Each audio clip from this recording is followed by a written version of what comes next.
Hello, hello, everybody. Welcome to another Weekend Cruiser chat. I know we're waiting for a few folks to join. I'm going to pull up a duplicate screen here so I can see what you're seeing as well. And as you can see, I'm at home today, so this is quite the treat for me to get to hang out with all of you while I'm at home. So I'm looking forward to this. All right, so there is my link. Let's see how it's looking on the actual YouTube site.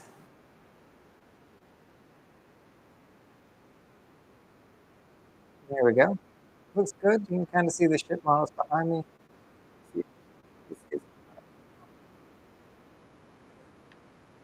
All right. Hello, everyone. Giving it just a few more moments for people to join. Looks like a lot of you are already here. Hey there, Michael. Welcome back. So forgive me, I am a little sweaty, you all. Like, this being on land thing, it's kind of exhausting, I'll be honest with you. There is so much, because I'm never here, right? There's so much that I wanted to do, wanted to accomplish this weekend, and it has flown by. It is already Sunday afternoon here on the East Coast, and I'm tired. And I just got back from the gym, actually, so I'm still trying to keep up the health act, even staying on land. And I thought that I was going to have time to shower, and that didn't work out quite the way I wanted. So if I'm a little sweaty, I apologize, but I promise I'm going to wash these clothes after this video. Damon, thank you. Let me see, I've got another banner coming on top of that. Let's turn it off so we can see this. I am still learning how to drive this. So Damien, always appreciate the compliments and checking out the videos. Hello, Brent from Canada. So interestingly enough, Canadians seem to love cruise YouTube. A good number of my folks are actually Canadian that watch the channel. So YouTube, of course, gives us this vast array of analytics. The US is number one, I think, but only at like 75%. It's not as strong as you would think it would be, with Canada coming in as a really good number. So welcome, Brent. Alan, welcome back as well. Dillingham, welcome. And Germany's in the house. Very nice. Hopefully not too late over there. This is, going to calm you down before you need to fall asleep tonight. I will certainly take that. But welcome, Sherry. All right, I can't see this screen. I'm trying to do a few different things over here. Let's see if that looks a little bit better to me. All right, so let me look at my content. What do I want to talk about today? So I'm at home, as I already mentioned, and so I've been promising many of you all to show you my new digs. And so granted, I'm set up to a live right now, so this is probably not the best way for me to do this.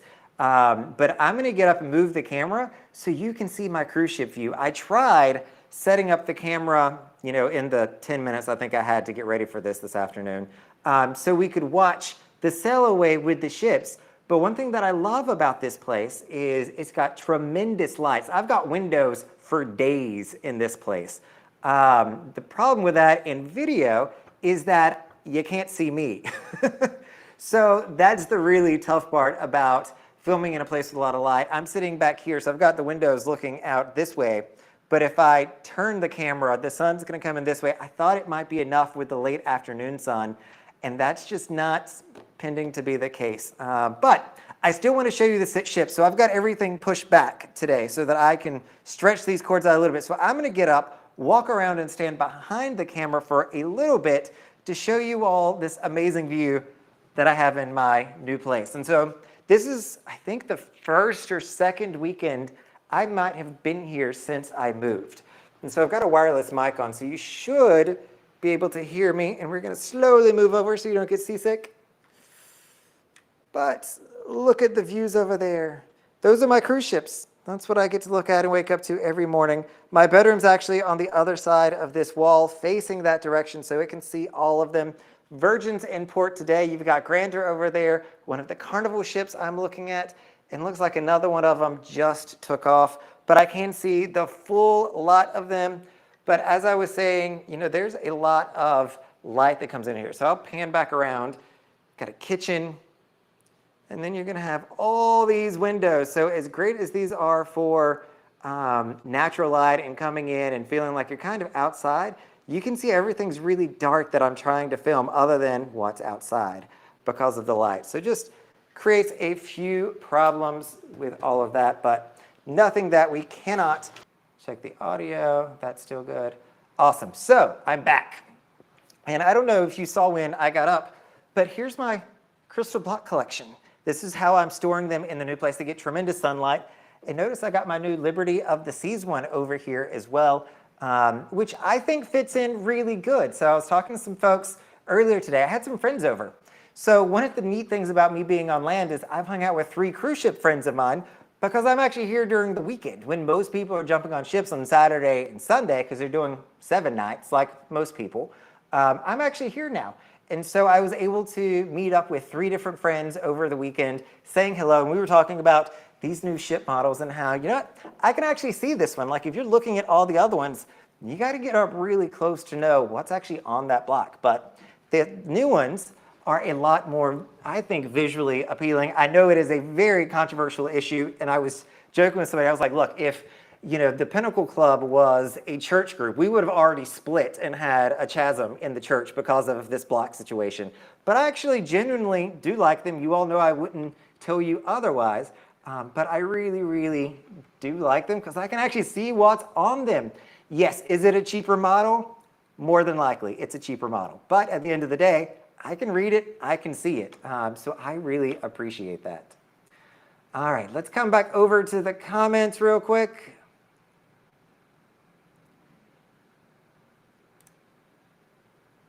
Are the Liberty of the Sea ship models available? Actually, they are, Kristen. So one thing that I was considering doing, and I put this on the Facebook group. So if you all are not in the Facebook group, the Weekend Cruiser official group, I think is what it's called. It's been rebranded. I'm going through some phases with what I want to do with that. But I posted a poll on, hey, if I started buying things from the cruise ships that I'm on and selling them on theweekendcruiser.com, would you all be interested in that? And I actually got a pretty good response, cruise ship models being one of those, because if you get frustrated like me, sometimes you go there and they're sold out. So you get to the ship, you collect these cruise ship models. You can see I've got probably 30 some models behind me. And if they're sold out, you got to wait until you go again. If you ever go again. That's been some of the struggles that I've had. When I went on the Wonder for the 3rd sailing that I did, they were already well sold out. I happened to be in Barcelona when it was doing a port day and had one of my friends who was on the Wonder bring me a ship model from the ship. Like, you've got to go to pretty desperate lengths to get these things sometimes. So if they are sold out, that's something that I'm probably going to wind up doing. I just think it'll be fun to be able to resell those. And look, I'm not trying to get rich quick off these. I just know that there is a ton of frustration if you collect magnets, you collect the ship models, and you go to your ship and boom, it's not there. Like, that's a pretty big issue. And that really disappoints me. I think there's maybe only one ship that I'm still missing a ship model from at this point that I've been on. But for the most part, I've been able to get all of them at this point. Hey there, Ted. Welcome. And Peter coming in from Richmond. Scary. You don't look that scary. And Mr. Furman coming in. So, hopefully I always adjust. If you're on the ship and you're trying to watch YouTube, you can leave it as the auto section, but sometimes if I know that it's a bad connection and the Wi-Fi is already poor on that ship, I'll just go ahead and select the 144, option 144. I'm streaming at 1040. It looked like my system may have actually allowed me to go up to 4K this time. I don't think that I pay for that with this program, but 4K streaming would take a huge amount of bandwidth. I don't even try to do that on the ship, but maybe I'll play around with that for future iterations of this. But yeah, just go ahead and switch it down. You're going to hear my voice. I'm going to look really granular, but you've had the pleasure of meeting me on the group cruise. So I think that all should work out well. You know what I look like there, Adam. So with that, I'm going to do a quick poll if I can pull this up to see who all on the call is actually going on the group cruise. So if you are going on the group cruise, let me post this poll, get your feedback. I want to see how many of you are going from here. There should be, or there was. Here we go. Start a poll.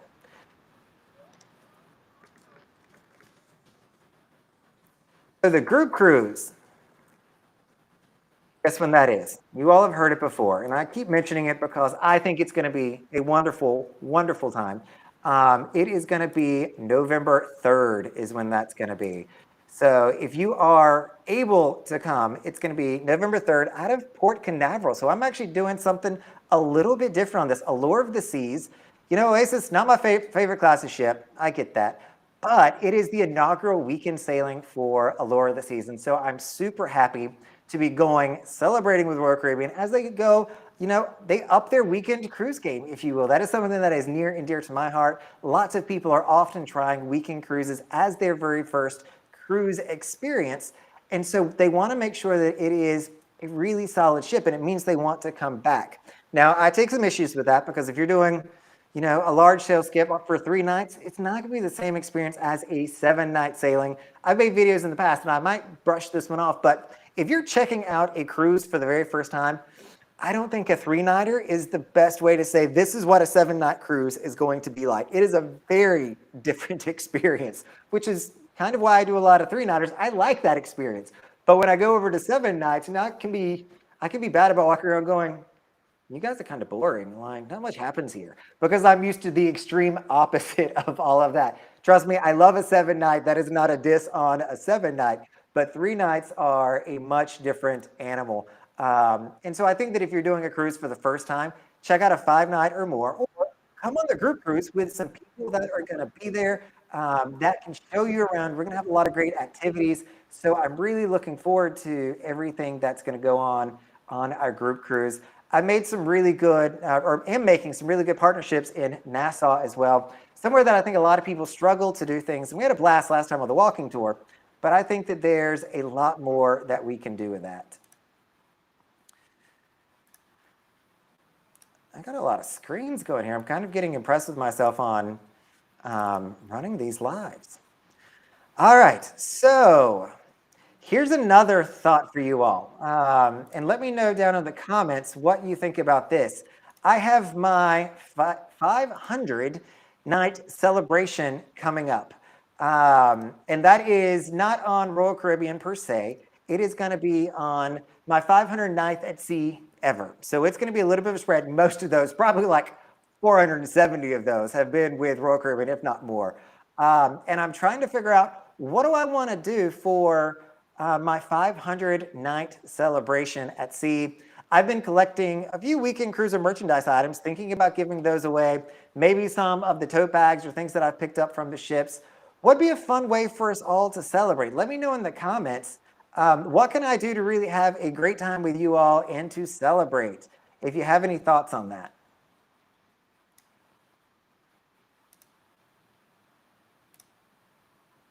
As I play around in the comments. So going back to the comments, I'm catching up here. Apologies, Ted. So I am on the 41st floor. So I'm pretty high up there. I'm in the 40s. So my views are pretty stellar. I enjoy it. Thank you, Mike. Yes, I love the views here, but I like my ship models a lot too. I think the ship models are one of my favorite pieces to the collection. I kind of like them more than I do my crystal blocks. Like if I had to choose between the crystal blocks or the ship models, I would do those. Hey there, Sam. Welcome to the party.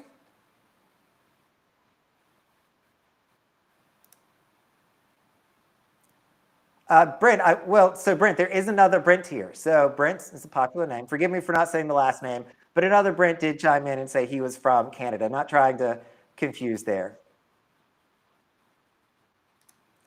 Let's talk about this, Sam. Anybody else having a pause in the video? I know I messed it up a second ago. That was my fault. I was moving cords and messed that up.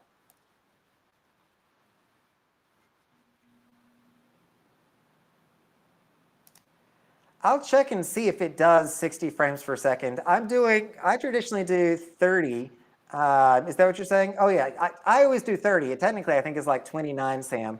But it could be just the Wi-Fi connection, even at home, is not always stellar.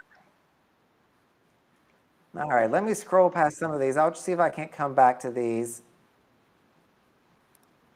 I am not on Liberty of the Seas, Thomas, on the 28th. I'm actually doing a land-based trip that week. So I'm going to be out of the country.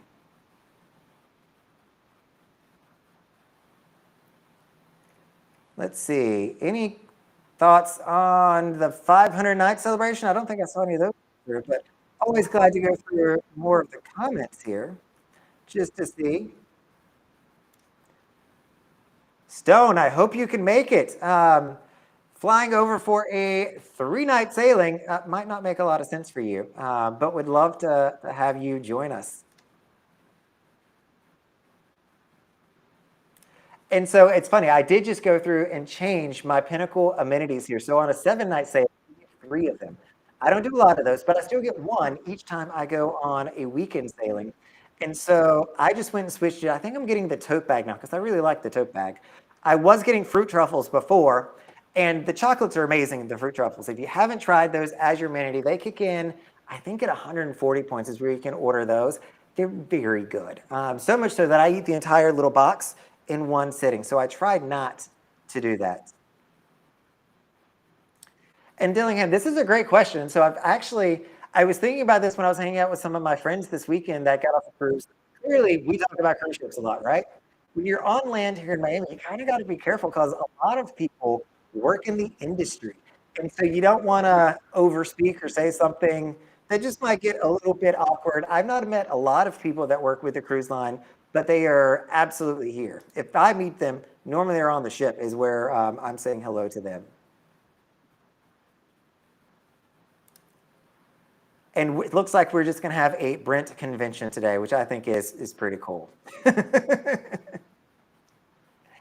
All right, so I wanted to also go through and talk about the April Fool's joke that I did or didn't do, thought about doing, didn't really execute it very well. So apparently in thinking about April Fool's jokes, like I'm not a jokester, you all. Like you can tell, I'm a pretty straight shooter at the end of the day.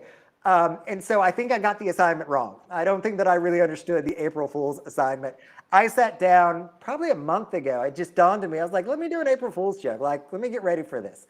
And the first thing my mind went to was Royal Caribbean splitting in half. That's the headline. Royal Caribbean, breaking news, splits in half, April Fool's. And then I kind of walked everybody through, here's what they've announced, here's the details. And then I realized, I was like, this is really close to believable. I was looking at some of the other April Fool's jokes that the cruise industry has done. One of the jokes was from, I think this was Cruise High, was Emirates Airlines launches a cruise ship or cruise ship line, and it's got like Emirates plastered to the back of it. Royal Caribbean's, if you saw it, was Crikey of the Seas, talking to our Aussie folks, which now there's any Aussies on the call or the live chat now. Because of the time difference, we'd be watching this, Roy did a shout out to you all in their April Fools. And I'm like, oh, I was supposed to be funny. And here I was being like way too serious with my April Fools joke. So I am not the best at April Fools, clearly. Next year, I'm going to try it again and see how that goes. And take it with a little bit more humor, if you will. Something that's just extremely outlandish. But the one that I came up with was just way too close to reality. And I was like, you know what? Let me do this as one of my just sheer thought experiments, kind of on like the thought experiment I did where, what would happen if Royal Caribbean changed their Crown and Anchor Society? So if you remember, this video is probably 4 or 5 months ago now, just kind of playing out what are some things that they could do? Just, go with me on this journey. I love those exercises for some reason and just thinking through what could happen, what they might do, what that would then impact. I mean, that was kind of how this played out on, Royal Caribbean splitting in two. It's kind of me also doing a little bit of daydreaming and wishful thinking on it because I am not a big ship guy. I have tried the big ships. I'm not one. Maybe when Allure of the Seas comes down, so after she finishes doing the weekend sailings up in Port Canaveral, she's actually going to come down to Miami and hang out with me. And so it looks like I might be getting my fill of Oasis scholarships because it's going to be the only real one in town. There's not consistent weekend cruises right now, other than Royal Caribbean and Carnival's Conquest that continue to sell weekend sailings. Those are the consistent ones. I can find some random ones on MSC every now and again. Even I can get some celebrity four-nighters that are out there, but it's a tougher sell. So I'm probably going to wind up going over to the Allure. If Allure is my home ship, will I like it more? That I'm not really sure. So I digress. I'm not a fan of the big ships. Maybe I'm going to be getting over that. But I know a lot of you in were thinking in the video, similar to how I was. I think that splitting it in half would allow the smaller company, or not, I say smaller, by passenger volume at least, to be adults only. How neat would that be? So this would actually set it apart from Celebrity if they wanted to do that, because I think Celebrity still just appeals to a different group. But it's the sheer thought that's out there, and giving these cruise lines that new life. That's something that's important to me. I don't want them to go to the scrapyard, and I really am concerned that over the next few years, that's where they're going to wind up going. If there's something doesn't happen with them, they could parcel them off one-offs. But I don't want to see that happen necessarily. The other thing that I didn't mention in this is, I thought that if it were to split up, Royal and a couple of the other companies wouldn't mind raising some capital. Maybe there's an opportunity for them actually to sell it off, spin it off into a new company owned by a whole different group. And, again, thought experiment. I take these things to the nth degree, right? It would be interesting in buying an adult only or premium kind of cruise line.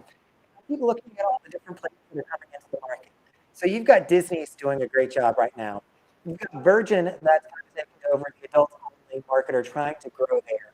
I see, the Ritz-Carlton is now a new player. Who would have thought a hotel chain would have had a cruise line industry, which is getting rave reviews, by the way. So I was thinking, why wouldn't like an all-inclusive resort of some kind? Margaritaville just bought the old Paradise Bahamas. What if Hyatt Global, Secrets, one of these all-inclusives, I've never been to them, so I don't know the names, Breezes. What if one of those conglomerates actually bought up, the smaller ships and kind of launched their own brand? So now they've got the all-inclusives on land, but they also could have all-inclusives out at sea, which I think would be a really cool concept and a way for them to be able to do both of those. I've seen a few companies that do land-based resorts as well as they'll do some charters every now and again. And the model seems to work really well, and I think it might work well for these companies too.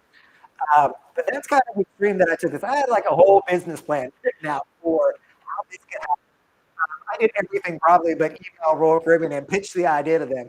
Uh, but I think that it'd be really, really neat. So let me get some of you all's thoughts on, what did you think about that video? I, you know, I didn't think that it was my best video because I clearly missed the April Fool's kind of joke on it. Uh, but I'm curious to see what you all thought about it. Going back into the comments, Michael here. How many bookings on different ships do you currently have booked? I'd have to pull up the spreadsheet. I traditionally run probably 40 to 50-ish cruises at any given time. I know I've got several on Celebrity. I've got several 4 nights I'm booked on. I've got a lot booked on. I've got one on Liberty. I've got a lot more on Freedom. I've got the MSC Divina actually next weekend. I've got Virgin coming up in May. Long Celebrity Sailing at the end of the year. Explorer training coming up. So I'm going to be a busy person this year, jumping around a little bit. As you all have come with me on this journey and exploring some other cruises, just seeing what else is out there. And in some cases, like MSC, the price is just right. Like I cannot say no to those weekend sailings I was telling you all about that go for $300 all in for January, February, March of 2024. If you are a solo cruiser, that's where you need to be looking right now. If you're trying to cruise on a budget as a solo cruiser, you're not going to get wrong with MSC at this time. Joe, I am looking forward to that. I probably won't take the beer, but I will do another drink. With the vouchers they give us, we might be able to buy each other a drink, but look forward to meeting you. I really do mean it at the end of the videos, Paul, when I say, hey, look forward to seeing you on a weekend cruise soon.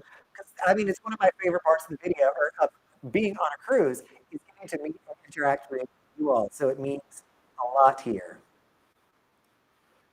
You know, Adam, if I would have been thinking about it, I could have booked a long run for the milestone. I'm doing Freedom for the Weekend, which is my home ship. That's actually where I celebrated my pinnacle milestone. And I think that I even celebrated my 1400 milestone all on Freedom of the Seas on a weekend. One of my favorite cruises, by the way, in all of those 500 nights was my pinnacle sailing. I had literally like 30 friends that decided to come on Freedom of the Seas and celebrate with me. Actually, I say it was Freedom of the Seas. Was it Navigator? No, I think it was Freedom of the Seas. And we had such a good time together. I was extremely humbled. Yeah, Brett, we'll take this one offline. But no, San Francisco and California in the house. Welcome. So scary. I was talking with a friend of mine who lives over in Europe, and their news channels actually do this. So they'll play like some fake news on April 1st, and then the next day they'll come back and tell you which ones were the fake ones. But they do it with a straight face and everything over there. Because I was checking, I was going to do an April Fool's joke, which clearly I failed that assignment. I wanted to know, is it something that's going to resonate with international folks? Is April Fool's, I didn't know if it was just something we do silly here in the US or if Europe did it, Australia, Canada. And apparently it's a pretty widespread thing I found out. And Brent, yes, if you do hit that like button, it does the world of good to us creators, something easy that you can do. I greatly appreciate it. Brent, thank you for calling that out. You know, James, it was an interesting idea. Not the best April Fool's joke. That was the issue I had with it, but it was a really cool thought experiment to go through and say, what if? Especially knowing that they're going to be adding, what, 30,000 guest capacity in the next 3 years. It blows my mind at the growth that Royal Caribbean's going to see. And so I'll be curious to see what the future holds for everybody there.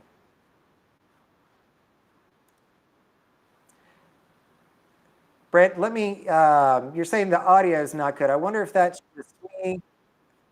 I think my microphone's moving. Hopefully all's good. If you can just let me know once again in the comments, I'll scroll back to the bottom quickly to see if that's straightened out. Hopefully it did.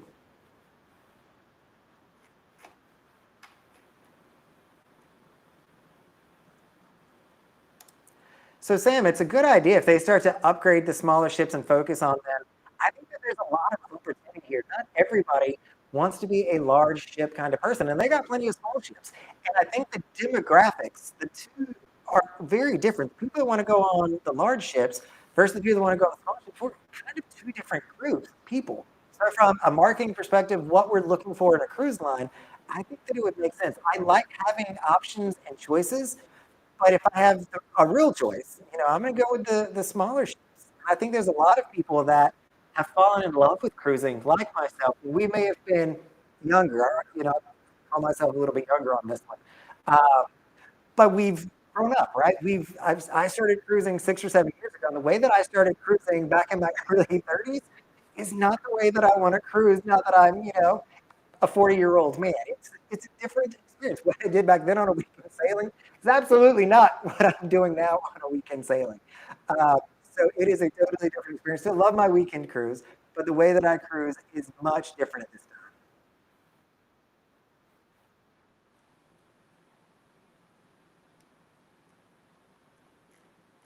Let's see. There's definitely bandwidth issues. Well, that's just a shame. Let me see if I can switch this up a little bit.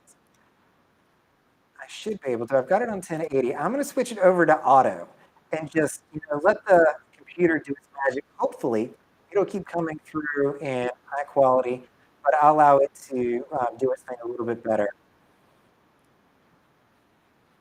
So Virgin, to my knowledge, does not have any hotels there, Brent. They have a gym, they've got a cell phone provider, they've got airlines, they've got cruise ships.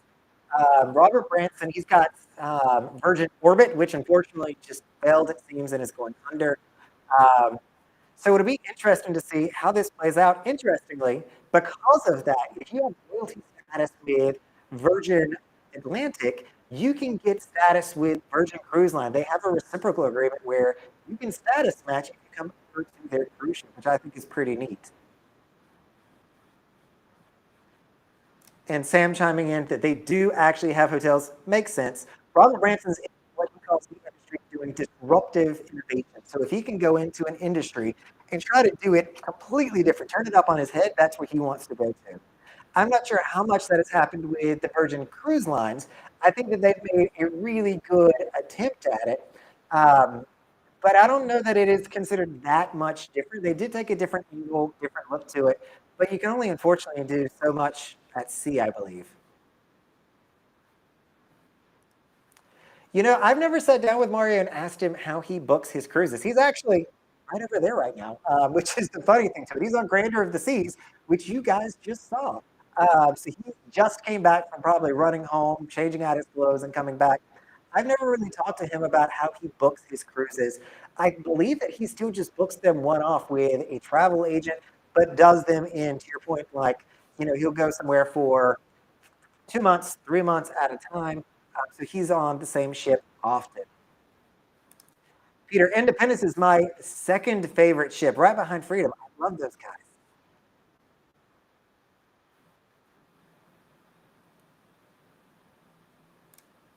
And this might be why they're doing some of this is, the people with families don't always want to go on vacation with families or with their children. Sometimes you just need a break, right? And so that does give you a different kind of experience from the larger ship to the big ship. I totally get it that big ships definitely draw more kids. Virgin does not at this point have river boats. They are only ocean liners. And so they've got two right now. They've got the Valiant Lady and the Scarlet Lady. Valiant's over in the med right now, with Resilient and Brilliant Lady coming out very, very soon. I think actually at the end of this year. Thomas, do I think that Royal's ever going to increase the points or the tiers threshold? I think that it's a real possibility. But with that being said, I think we got a little bit of time now.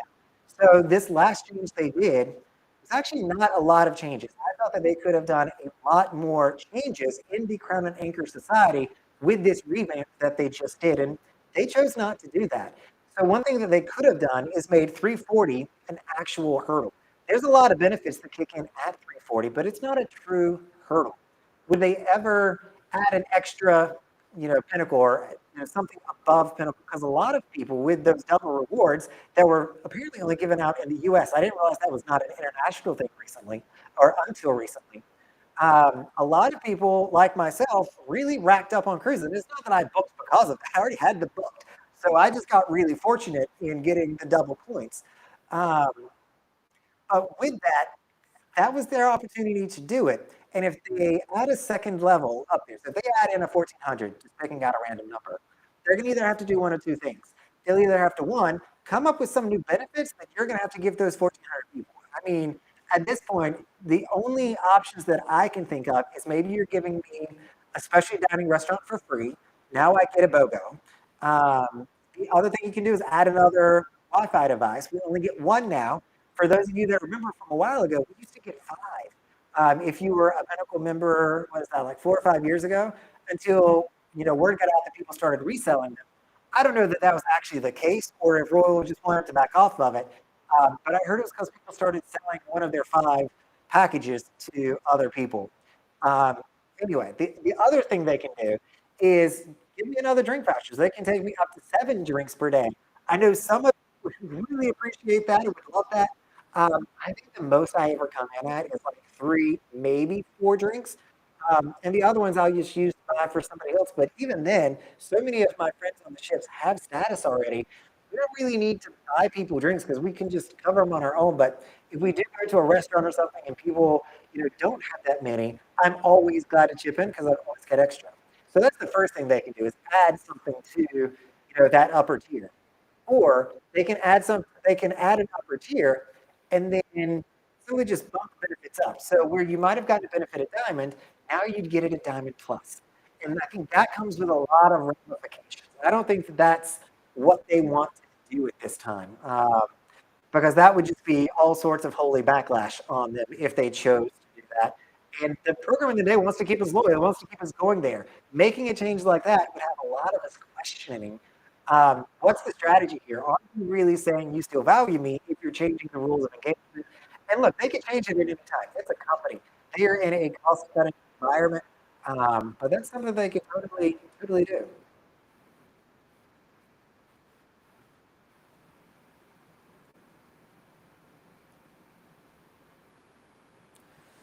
Just going through the comments here.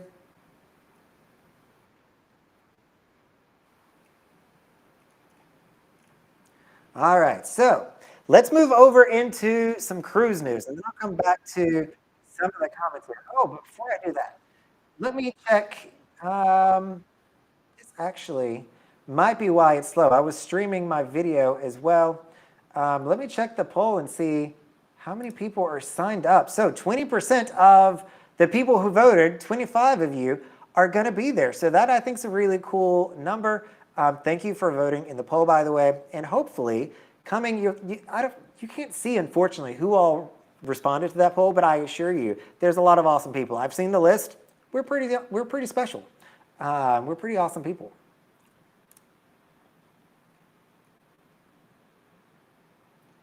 Good to know, Brent, that the sound is better now that I I paused the other video so it's not playing in the background. So glad that works. Or that I did the auto. It could be one of the two there. All right, so going into cruise news. So this week, I just kind of like to chit chat with you all because I like talking cruise ships. That's what I do. I nerd out about them a little bit. There's a few of them that made headway this week on some announcements that are out there. The first one, and I've mentioned this one before, the MSC World America. I've mentioned MSC, I should say, but I have not mentioned the MSC World America. This is the newest ship to be announced to come to Miami in 2025 is where she's going to be sailing out of.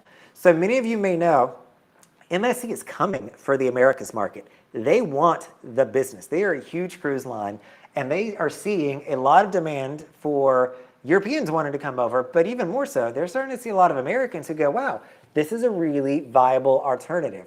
And so the gross tonnage, I always like to talk about how big ships are because that's apparently a thing for me, is going to be 215,000 on the World America for MSC.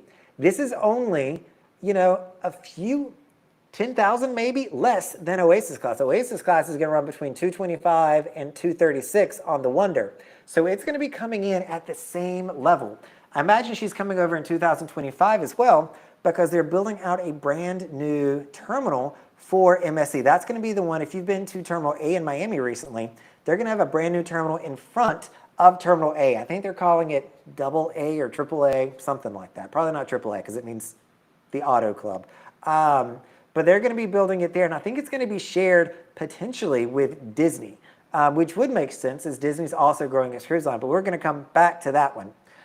It's also going to be powered by LNG. That is all the rage these days, is powering cruise ships with clean energy. So the cruise ships have gotten a lot of flack in years gone by for their environmental friendliness. And honestly, I've not done a lot of research on this, but I'm always glad to see when they are making huge headwinds on being able to clean up what they are doing to whatever degree they can do that. I'm not sure that they're always as bad as people make them out to be. I don't like to think that they are, simply because I go on them a lot.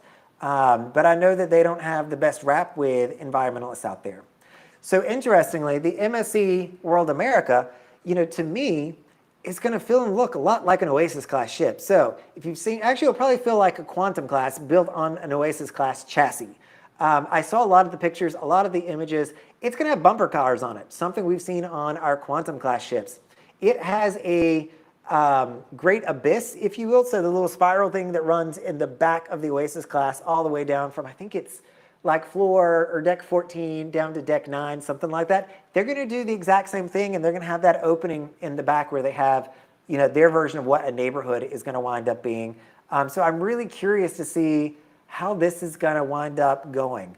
They're also going to have a roller skate arena. Not ice skating, but pretty darn close to being the same thing. So I think that they're saying, hey, Royal Caribbean's probably created a really solid model here. It's attracting people. They're paying a premium for these experiences. Why don't we do something similar? And so they're going to be coming over to America's market with an Oasis-like ship that's going to look, feel, and smell very similar to an Oasis-class ship.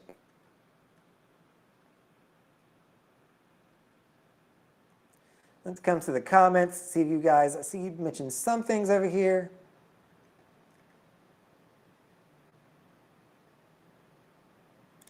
Icon of the Seas is going to be huge. It will be about 250,000, which is kind of crazy to me that the ship's going to be built that big. It's smaller than the Icon, but not by that much. If it's coming in at 215, that is only about 10,000 gross tons less than Oasis class. Though it's interestingly the same size as that difference is kind of the same size as some of Royal's smaller ships. So I don't think it's, once you get to a certain size of cruise ship, I don't know that they feel any different. I don't know that a 215,000 feels any different than a 230,000 ton versus a 250,000 ton. I'm not sure that I really see the difference in that, or think that you would feel the difference in that. Keep on them for trying MSC. I would love to get back there more. I want to go to some of their newer ships because I think from the outside they look fantastic. The Seaside, the Seaview, Seashore. They've got a 3-nighter, not on a weekend unfortunately, that does Thursday to Sunday out of Port Canaveral, I think later this year, that I might figure out a way for me to make that happen so that I can get on one of their newer ships. I would enjoy that. So we'll see if I can make that happen.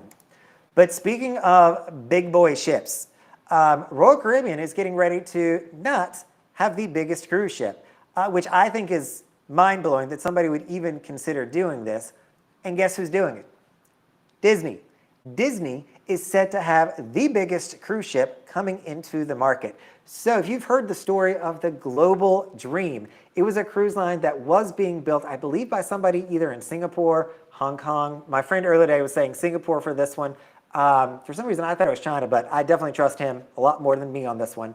Was being built, and then, you know, the company kind of just said, I'm not putting any more money in this. It's too expensive. COVID's coming, or COVID's here. It's not worth it. And so they stopped production and went under. Fast forward, Disney has now said, you know what? We really like a big ship. So I think that they too are saying, we've got all this demand for our cruise ships. Like, their prices are crazy. The premium they're charging is ridiculous to get on their cruise ships. And they're seeing probably some of their folks leaving Disney, and now they're coming over to Royal Caribbean because when, you know, I visualize it as Disney, you kind of phase out of. Like, if you're a kid, there's probably a sweet spot where you are all Disney. Like, if you are a girl, you are all into the princesses up until it's not cool to be into princesses anymore. Whenever that happens, I have no idea. But they're losing out on the teenage revenue. And I see this as kind of a play where they can kind of extend the lifespan of people they're bringing onto their ships. And so the Global Dream that is coming out is slated to be at 280,000 gross tons, which is huge. Again, Oasis class only goes up to 235,000. And the Icon of the Seas is going to be at 250,000. So it is 30,000 gross tons more than the biggest ship that's already out there today, which is Wonder of the Seas. It's also literally twice the size of Disney's next closest ship. I think their next closest ship is the Disney Wish, coming in at like 150 per se, or close to 150. So, I mean, that's going to be quite the challenge, I think, for them, because there's going to be a learning curve that comes with it. Disney normally has fantastic customer service. This is going to be 6,000 people on one ship. That's going to be a different animal than what they're accustomed to. But interestingly, when the ship was being built, the original owner to it, guess how many people were on that ship? 9,000 guest members were going to be able to board that ship, not including the crew. 9,000 guests is what this ship was slated for. I cannot even imagine having 9,000 people on the same ship with me. Like, I don't know. That seems crazy, especially with it being the same size. Luckily, Disney looked at this and said, you know what? That might not be the best idea. And so they're revamping it, and they're only going to have about 6,000 people on it, which makes a lot more sense. It's still a huge ship. So interestingly, it's probably going to have about the same people that Icon's going to have, or the max capacity, but it is going to be a larger ship. So I'm kind of excited for this one. Unfortunately, it's probably going to be a while before I ever get to see this Disney ship because it is going to Asia. So the most popular place for new cruise ships to go these days is Asia, is where it's going to be. And it's going to be sailing out of Singapore starting in 2025. Singapore, I've not been there yet. I'm slated to go into this year, but I am told that there's no land there. They cannot build a Disney property in Singapore, but they have a very loyal following there. They've got Disney presence all over Asia because people love Disney there. And so this is a really good way for them to get in and make headway in that market where they're not going to be able to build an amusement park because there just is no land. So it's a really cool, idea with them. And this ship probably will be able to fit in the terminal here in Miami one day when they build another ship. I don't know if this is going to be a trend for Disney, if you're going to see them start going after some of these larger ship models that are out there, but it's going to be really cool to kind of watch. So that is the second one I wanted to mention.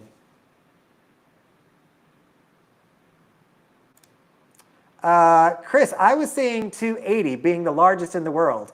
And that's always kind of been the tagline of it. It's going to be the largest ship. And if it was only 208,000 tons, it would not be the largest. It wouldn't even, all the Oasis classes are larger than that. So I want to say that it's still 280. I'll go back and verify that, but I think that that's the correct amount. So Disney is definitely coming in at a high price point. They actually still do weekend sailings out of Port Canaveral. So people will go to Disney for, during the week, like 5 days, and then go to a weekend sailing to relax and unwind. That weekend sailing, for me to go in an interior cabin would be like $1,500 for a 3-night sailing. No, I'm good. I've been on Disney before. I think she was my third ship that I went on Disney Fantasy. I had a wonderful time. Went with my family, so I went with some kids. And we really, really enjoyed it. But no. And Brent, are they going to have 7,500? I didn't look at the numbers for Icon in researching this. Is that including the crew, or is that just saying the guests can go up to 7,500? Would not surprise me if it could go up to 7,500 max, the way that they're saying they want a lot more and 3 and 4 people to be in the ship.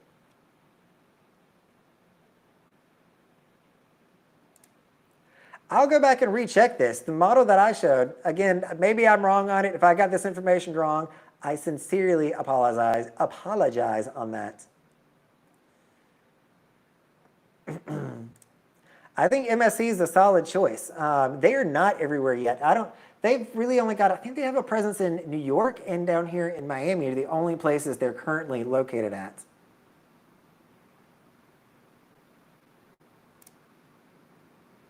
So MSC, at least here in the US, when I went on it, it was not very Italian. It is a European cruise line, and a lot of people will say, oh, it's a European cruise line. They do things differently. I don't necessarily know what that means. I went on the Divino once before, and I want to go more so that I can kind of pull the covers back on what does that exactly mean when people say that it's a European cruise line? What's different about it? I'm not sure that I really saw that on my 3-night sailing here out of Miami, but it was also a very Latin crowd. I was really surprised at the number of Latinos on the MSC ship. I'm used to being here in Miami, lots of Latinos on Freedom, but they were even more here. So it wasn't Italian, it was definitely a Spanish ship. I still remember checking in and everybody just assumed that I spoke Spanish, and unfortunately I don't. My Duolingo has not gotten me that good with it just yet. So 7,500 is going to be a lot of people then, a lot.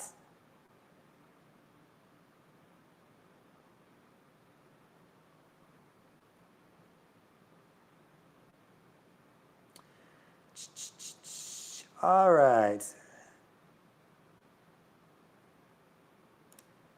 Hello, Have Luggage and Will Travel. Thank you for taking time to comment. Always love it when you all do come in and comment. All right, the next ship that I want to talk about, and this will probably be the last one for the day. These go by really quick, you all. I enjoy these. Is talking about Marella Cruises. And so some of you may know Marella, some of you may not. And hopefully I'm pronouncing this one correct. I'm bad for seeing words. I know how they're written, and so in my mind, I say it a certain way. but I've never heard anybody actually say the company name out loud. And so you may have heard that she is coming to Florida. And so they have the Marella Discovery.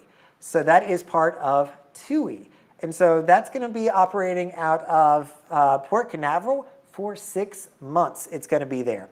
So if you all remember or go down memory lane, you might recognize the Marella Discovery. She is an old girl that has been around for quite a period of time, but she is the old Splendor of the Seas. So if you sell on her now, you're not going to get a crystal block. So if you're trying to add that crystal block to your collection, that's not going to do it. But Royal Caribbean sold off the Splendor in 2016 to TUI.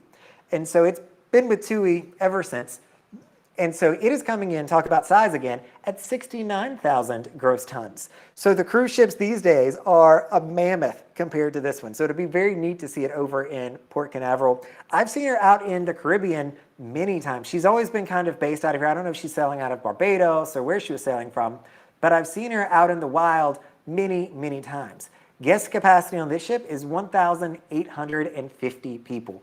More my kind of cruising. I can go up to like the 2,000, 2,500 mark, but right in the sweet spot. So if you are looking at going on this cruise and you say, Brandon, I want to be one of those 1,800 folks, it's going to be really tough to make that happen. So Marella and TUI are part of a travel agency that kind of just happens to have cruise ships. So they are a holiday company over in the UK.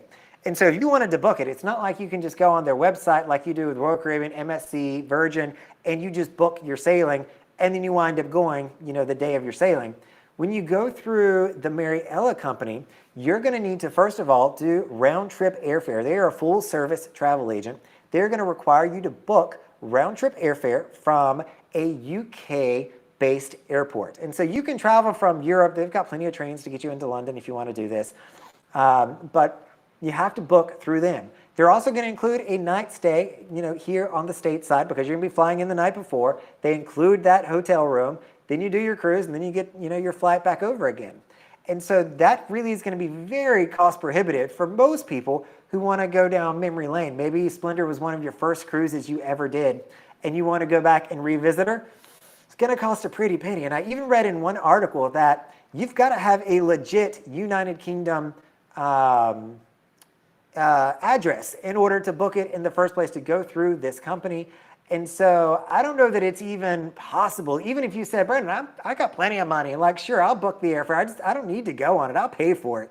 I don't need all that stuff. I'll just show up and, not really care. I don't even think that you can do that. I think it's going to be really, really interesting. So very different cruise line. So when you get over there, I think Fred Olsen is the other one who does similar things like this out of the UK. If anybody hears from the UK, feel free to chime in on the comments to add, your thoughts on this. But I wish that I could go on Splendor of the Seas, but the way the setup is, there's just no way to do that. I'd love to go down memory lane. One of my most interesting cruise ship things that I did was go on the Queen Elizabeth cruise ship. I believe it's just the original Queen Elizabeth.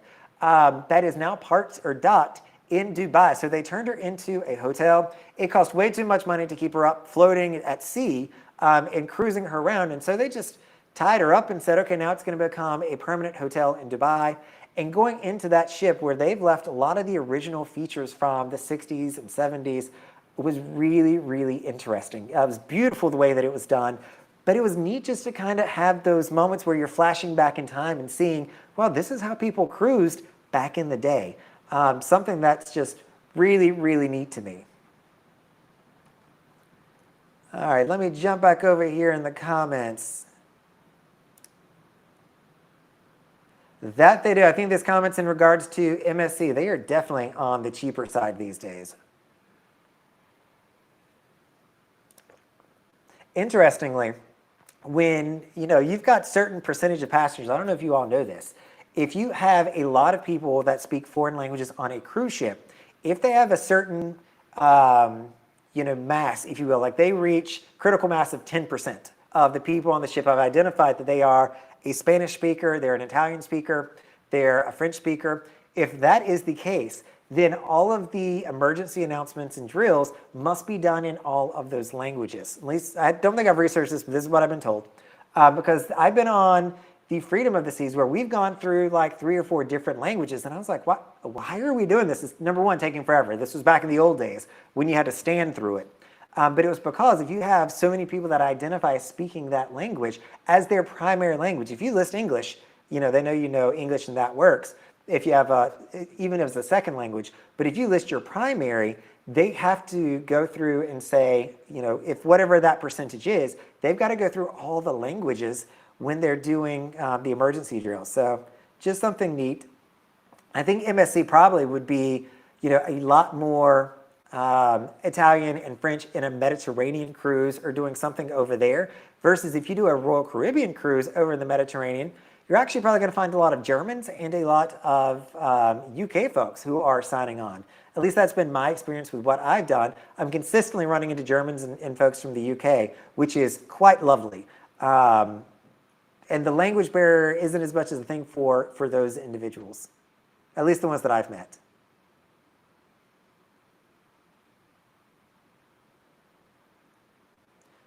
Just going through the comments here.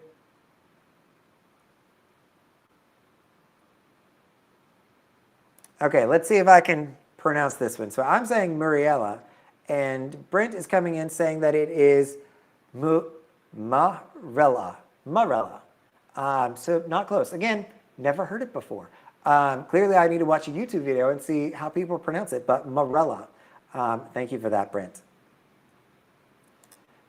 Brent Tucker, thank you for dialing in. Or I say dialing in. You can tell I'm used to leading conference calls.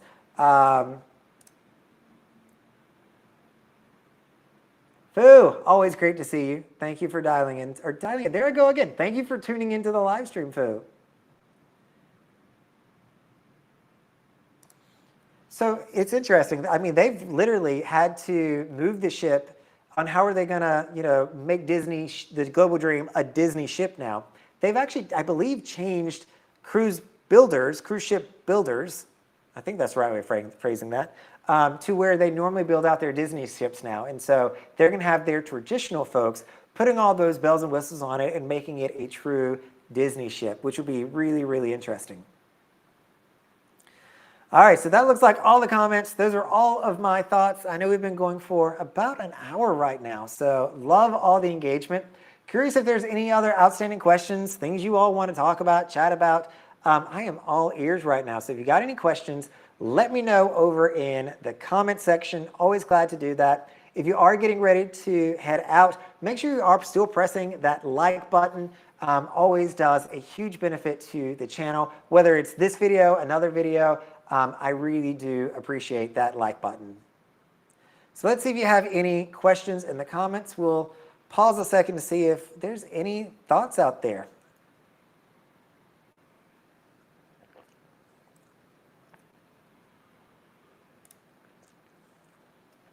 So I made a video on this for when I went over to the Mediterranean. We did not have but one sea day as well, I think. And by the end of it, I was exhausted. I made a sea day and probably missed out on one of the best ports because I was just like, I'm done. Like, I cannot tour anymore. It was exhausting. And so I stayed back on that one particular day, but I remember the Mediterranean just being go, go, go, go. And so the world video, or the world cruise video that I made, they've got 21 nights in a row, which I think is going to be insane. So they're going to have to probably do the same thing I did, where they're just going to have to make a sea day. I can't imagine going on a tour 21 days straight. Yes, they'll have some overnights, which will be really cool. But I can't imagine 21 nights back to back. They're going to be exhausted. All right, final call for questions out there. Any final thoughts, anything on your mind? Going on a cruise, want some information?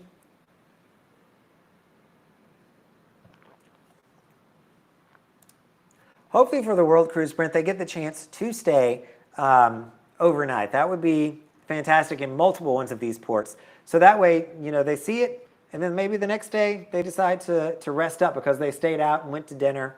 That's one thing that I kind of miss out on when I go on cruises is I kind of just want to go to dinner off the ship sometimes.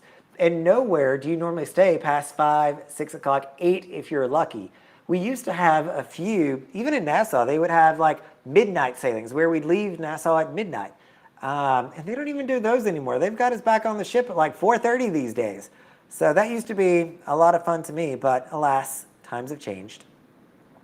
They're always trying to keep us on the ship to spend more money.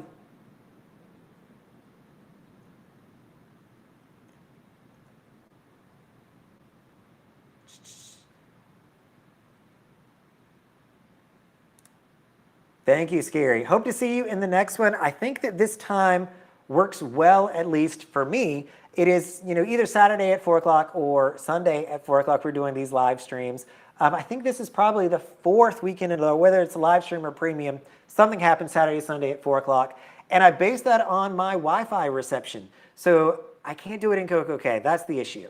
Because the CocoCay, even my Bahamas hotspot, has kind of been acting up recently. It's not getting really stellar reception, but in Nassau, it does much better. And so when I'm in Nassau, I feel better about being able to get enough bandwidth to be able to go live. So hopefully I can continue doing that, but I never know. I don't know in advance at least, because I don't look. If the ship is in Nassau on Saturday or Sunday, it rotates. You think that they would keep it kind of the same, but it really just depends on a lot of other ships. And then I feel like us weekend folks, they kind of put in there after the fact. Have I been on Adventure of the Seas? I sure have, Glenn. So actually, if you look behind me, I was just looking at these crystal blocks earlier. I think I've got 2 or 3 crystal blocks on Adventure of the Seas where I have earned my blocks on that ship. Nice ship, smaller in size. I like it. I remember when she got her slides put on for the first time like 4 or 5 years ago. And I actually came down to Miami. I was living in Fort Lauderdale. Came down to Miami just to go over to the bridge and watch it. Or check out what the new slides look like. Sam and Brett White, thank you. I appreciate you all tuning in. With that, I think I'm going to call it a day. Sounds like the comments are dying down. So I appreciate all of you tuning in. And so this is Brandon, the Weekend Cruiser, hoping to see you on a weekend cruise soon. Thanks, everyone.